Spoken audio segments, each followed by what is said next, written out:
Good morning friends, exam 24 channel में आपका स्वागत है। मैं हूं आपका दोस्त मनीष मिश्रा और आपके लिए इतिहास विषय को लेकर के प्रस्तुत हुआ। वीडियो शुरू करने से पहले यदि आपने चैनल को सब्सक्राइब नहीं किया है तो वीडियो के नीचे आपको एक रेड कलर का बटन दिख रहा होगा, उसे आप प्रेस करें और हमारे चैनल एग्ज़ाम 24 को सब्सक्राइब कर लें। वीडियो की नोटिफिकेशन समय पर आपको प्राप्त हो, इसलिए सब्सक्राइब बटन के बगल में आपको एक बेल आइकॉन दिख रहा होगा, उसे प्रेस कर लें। तो चलिए शुरू करते हैं आज का वीडियो। हेलो दोस्तों, मैं हूं मनीष मिश्रा और मैं आज आपके सामने इतिहास विषय को लेकर के प्रस्तुत हुआ हूं। तो वीडियो शुरू करने से पहले सबसे पहले हम जानकारी लेंगे कि इतिहास किस तरीके से उसमें प्रश्न पूछे जाते हैं, किस पोर्शन का जो बर्डन रहता है वो सबसे ज़्यादा रहता है। ये सभी जानकारी जो है मैं आज आपको दूंगा। उसके बाद अपन उसके पोर्शन के बारे में चर्चा करके विषय को चालू करेंगे। तो आइए शुरू करते हैं इतिहास के बारे में आपकी जानकारी। देखिए, सबसे पहले इतिहास से पूछे जाने वाले जो प्रश्न हैं वो 3 भागों में बटे हुए। एक तो आपका प्राचीन भारत, दूसरा मध्यकालीन भारत, तीसरा आधुनिक भारत। अब तीनों में ऐसा डिवाइडेशन किया गया है कि आजकल वर्तमान समय में जो परीक्षाएं चल रही हैं, एसएससी, पीएससी, यूपीएससी और रेलवे, व्यापम, बहुत सारे एग्ज़ाम है जिसमें अलग अलग कैटेगरी के प्रश्न पूछे जाते हैं। जैसे आपके व्यापम हो गया, एसएससी हो गया, एनटीपीसी, रेलवे, इन सब का हो गया। तो इसमें सामान्य प्रश्न पूछे जाते हैं।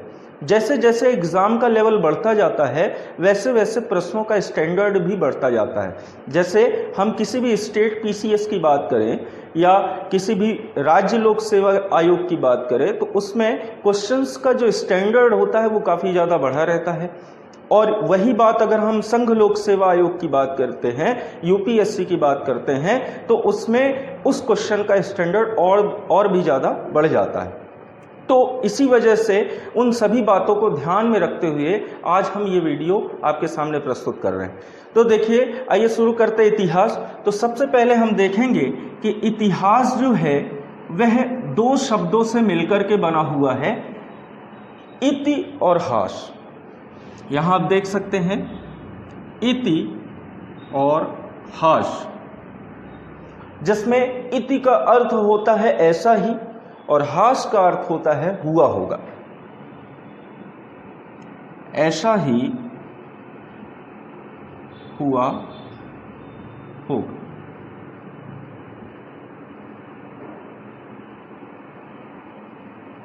अर्थात बीती हुई घटनाओं का वह समूह जो देश पर, समाज पर कोई विशेष प्रभाव डाले, वही इतिहास है। अर्थात जो बीत चुका है वही इतिहास है। अब अक्सर देखिए हम पढ़ते हैं इतिहास के बारे में कि इतिहास का जो विभाजन है वो 3 रूप से किया गया है, प्राचीन काल, मध्यकालीन भारत और आधुनिक भारत। तो मैं आपको बता दूं, ऐसा बिल्कुल नहीं है कि हम प्राचीन काल का इतिहास, मध्यकाल का इतिहास और आधुनिक भारत का इतिहास अलग अलग तरीके से पढ़ते हैं।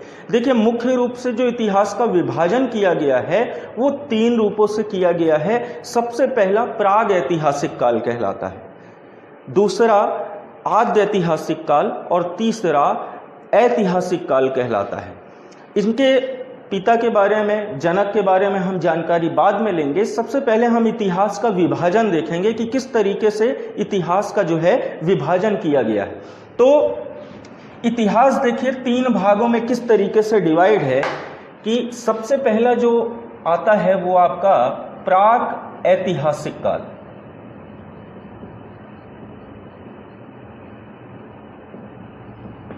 दूसरा जो आपका आता है वो आद्य ऐतिहासिक काल,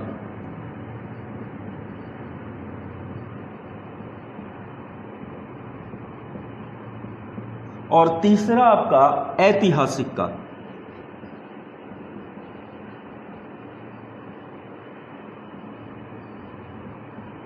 जो हम पढ़ते हैं प्राचीन काल का इतिहास, मध्यकाल का इतिहास, आधुनिक इतिहास, उनसे ये अलग है तीनों इतिहास, जिस प्रकार से इसका विभाजन किया गया है। तो हम पहले चर्चा करेंगे कि आखिर ये किस तरीके से विभाजित किया गया है, इनकी परिभाषाएं क्या हैं। तो देखिए, सबसे पहला आता है हमारा प्राक ऐतिहासिक काल। अर्थात इतिहास का ऐसा समय, यानी कि हम प्राग ऐतिहासिक काल में उस समय को रखते हैं जिस समय मनुष्य लिखना पढ़ना नहीं जानता था, लिखना पढ़ना नहीं जानता था, जिसके कोई लिखित साक्ष्य नहीं मिले हैं, और साथ ही केवल उनके सामग्रियों के माध्यम से, उनके औजारों के माध्यम से, उनके साधनों के माध्यम से इतिहास की जानकारी मिलती है। तो इतिहास के ऐसे समय को प्राक ऐतिहासिक काल में रखा गया। वही अगर हम बात करते हैं दूसरा आद्य ऐतिहासिक काल, इतिहास का वह समय जहां पे लोग लिखना तो जानते थे और पढ़ना भी जानते थे, परंतु आज के विद्वानों में वर्तमान समय के लोगों द्वारा, इतिहासकारों द्वारा उनकी लेखन कला को, उनकी लिपियों को पूरी तरह से पढ़ा नहीं जा सका। तो इतिहास का ऐसा समय आद्य ऐतिहासिक काल के नाम से जाना जाता है। वही हम ऐतिहासिक काल की अगर बात करें तो इतिहास का वह समय जहां पे लेखन कला भी प्रचलित थी और उसके लगभग सभी साक्ष्यों को पढ़ा जा चुका है। तो इतिहास के ऐसे समय को हम ऐतिहासिक काल कहते हैं। अब आप देख सकते हैं कि जो इतिहास है वो इन 3 भागों में पूरी तरह से बटा हुआ है। अब इसके अंतर्गत जो है विभाजन किया गया है, जिसमें मैं आपको बताऊंगा कि किस तरीके से जो है प्राक ऐतिहासिक काल के अंतर्गत, आद्य ऐतिहासिक काल के अंतर्गत और ऐतिहासिक काल के अंतर्गत कई सारी जानकारियां रखी गई। सबसे पहले बात करते हैं प्राक ऐतिहासिक काल। इसके बारे में मैंने आपको बताया कि इतिहास का वह समय जहां लोग लिखना पढ़ना नहीं जानते थे, बल्कि उनके औजारों, उनकी सामग्रियों इत्यादि के माध्यम से ये सब चीज़ें पता की गई। तो इतिहास का वह समय ही प्राक ऐतिहासिक काल है। और ऐसे समय में हम आदि मानव काल को रखते हैं, अर्थात पाषाण युग को रखा गया है, जब आदि मानव ने पाषाण यानी पत्थरों का प्रयोग किया। आप जानते हैं कि जो हमारे पूर्वज थे उन्होंने औजारों का जो प्रयोग किया है वो पाषाण से बने हुए, अर्थात पत्थरों से बने हुए औजारों का प्रयोग किया। तो प्राक ऐतिहासिक काल में पाषाण युग को रखा गया। आद्य ऐतिहासिक काल वह समय जहां लेखन कला तो प्रचलन में थी, लेकिन इतिहासकारों द्वारा उनकी लेखन कला को पढ़ा नहीं जा सका। तो ऐसे आद्य ऐतिहासिक काल में इसको 2 रूप में विभाजित किया गया है। इसके अंतर्गत सिंधु घाटी सभ्यता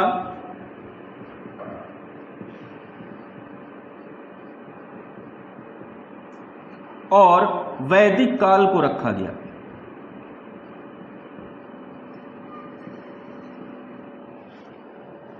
ऐसा इसलिए रखा गया, अब देखिए आप कहेंगे कि वैदिक सभ्यता, मैंने बताया कि इनके साक्ष्यों को पढ़ा नहीं जा सका, तो इसमें वैदिक सभ्यता कैसे आ गई? तो देखिए वास्तव में जो वैदिक सभ्यता है, वैदिक सभ्यता के लगभग कई सारे ग्रंथ तो हमें प्राप्त हैं, लेकिन उनमें से कुछ साक्ष्य आज तक हमें नहीं प्राप्त हुए। इसी वजह से वैदिक सभ्यता को भी आद्य ऐतिहासिक काल में रखा गया। जैसे हम बात करें, उपनिषदों की संख्या 108 है, लेकिन वर्तमान समय में उपलब्ध उपनिषद केवल 13 है। मात्र 13 उपनिषद ही हमें प्राप्त हैं। बाकी जो उपनिषद हैं उनको किसी भी तरीके से ज्ञात नहीं है कि वो कहाँ। इस वजह से वैदिक सभ्यता को भी आद्य ऐतिहासिक काल में रख दिया गया। वही हम बात करते हैं ऐतिहासिक काल। तो ऐतिहासिक काल जहां लेखन कला प्रचलन में थी, इतिहासकारों ने उनके समस्त साक्ष्यों को पढ़ा है, तो ऐसे ही समय को हम ऐतिहासिक काल के रूप में जानते हैं। इसी का विभाजन किया गया है 3 रूपों में, जो जनरली सामान्यतः हम इसको पढ़ते हैं। यह है प्राचीन भारत,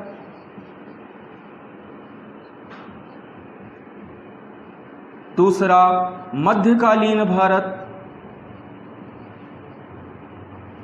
और तीसरा आधुनिक भारत।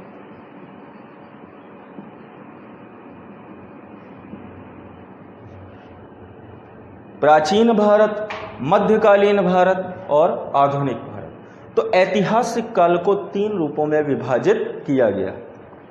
अब हम इसी के आगे की चर्चा करते हैं। तो देखिए अभी सबसे पहले हमने विभाजन देखा, अब इतिहास की कुछ कहानियों के बारे में देखते हैं कि किस प्रकार से इतिहास जैसे विषय और इतिहास जैसे शब्द की उत्पत्ति हुई।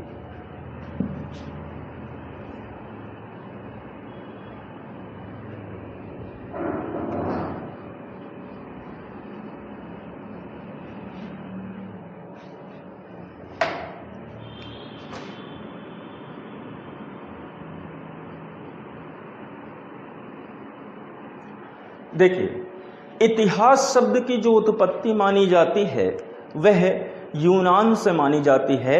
इतिहास ग्रीक भाषा का एक शब्द है और सबसे पहले ये कहा जाता है कि एक व्यक्ति थे जिनका नाम था हेरोडोटस, और उन्होंने कुछ अतीत की घटनाओं को पढ़कर, सुनकर और उन पर विचार प्रकट करके एक पुस्तक लिखी जिसका नाम था हिस्टोरिका।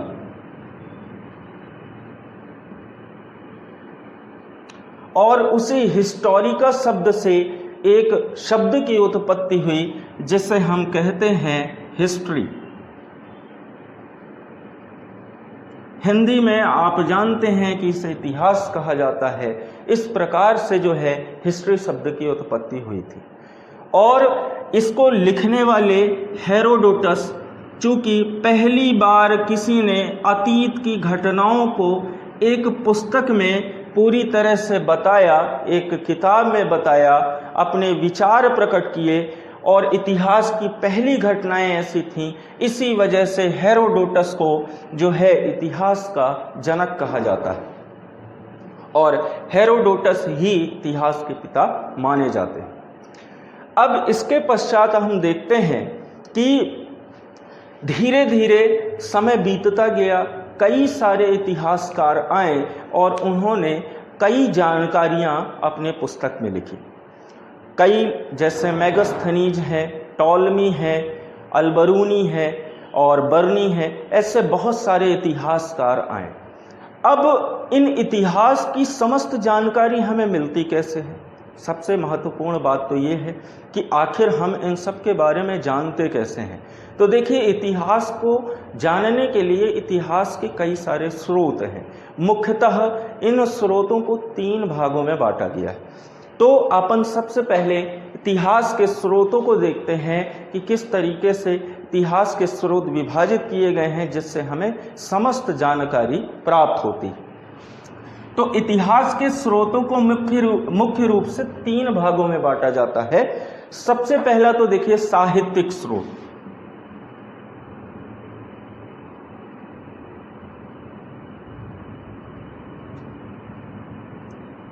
साहित्यिक स्रोत। दूसरा है विदेशी यात्रियों के विवरण, विदेशी यात्रियों के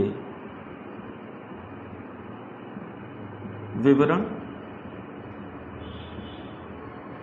और तीसरा है पुरातात्विक साक्ष्य।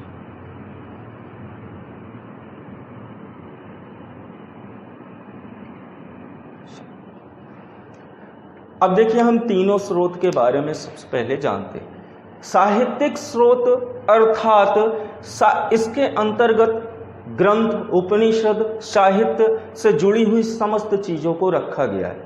यानी कि जैसे हमारे जो वेद हैं उनसे भी हमें इतिहास की जानकारी मिलती है। ऋग्वेद, यजुर्वेद, सामवेद, अथर्ववेद ग्रंथ हैं, कई सारे महाभारत ग्रंथ है, रामचरितमानस, ये सब चीज़ें साहित्यिक स्रोत के अंतर्गत रखी गई।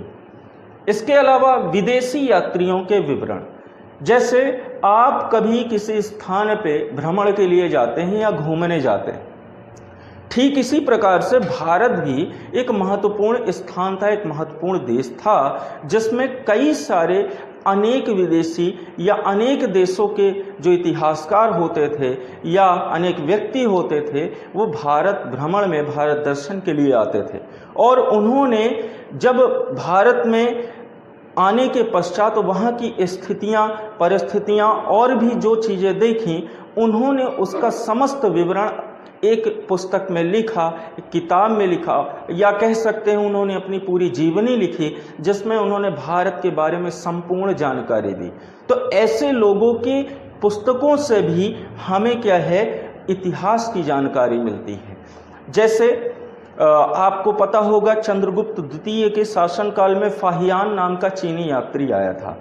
इसके अलावा हर्षवर्धन के काल में ह्वेनसांग आया था, और चंद्रगुप्त मौर्य के समय में जो आया था मेगास्थनीज, जिसने इंडिका नामक पुस्तक लिखी। ह्वेनसांग ने सीयू की अपनी यात्रा वृत्तांत लिखी है, और कहते हैं कि ह्वेनसांग जब यहाँ से गया था तो अपने साथ 657 पुस्तकें ले गया था। वह आया तो बौद्ध धर्म की शिक्षा ग्रहण करने के लिए नालंदा विश्वविद्यालय में पढ़ने के लिए, और इसी प्रकार से यहाँ पे उसने शिक्षा ग्रहण करने के पश्चात अपने देश को लौटते समय 657 पुस्तकें अपने साथ ले गया।